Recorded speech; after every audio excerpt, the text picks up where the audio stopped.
ఈరోజు నేను కొత్తిమీర పచ్చడి చేస్తున్నానండి. కొంచెం ఆయిల్ వేసాను, 4 ఎండుమిర్చి,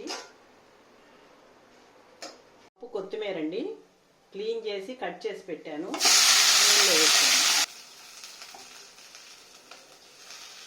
మిక్సీ జార్ తీసుకున్నాను, సరిపడినంత కల్లుప్పు వేసానండి, 2 రెబ్బల చింతపండు, చిన్నుల్లిపాయలు 2, వేయించి పెట్టుకున్న ఎండుమిర్చి, కొత్తిమీర.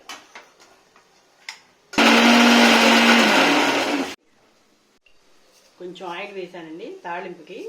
1 ఎండుమిర్చి, కొద్దిగా ఆవాలు, కొంచెం పచ్చిపప్పు అండి, కొంచెం సాయమినపప్పు, కొద్దిగా జీలకర్ర. ఇవన్నీ తాళింపు వేగిపోయింది. ఇక కరివేపాకు.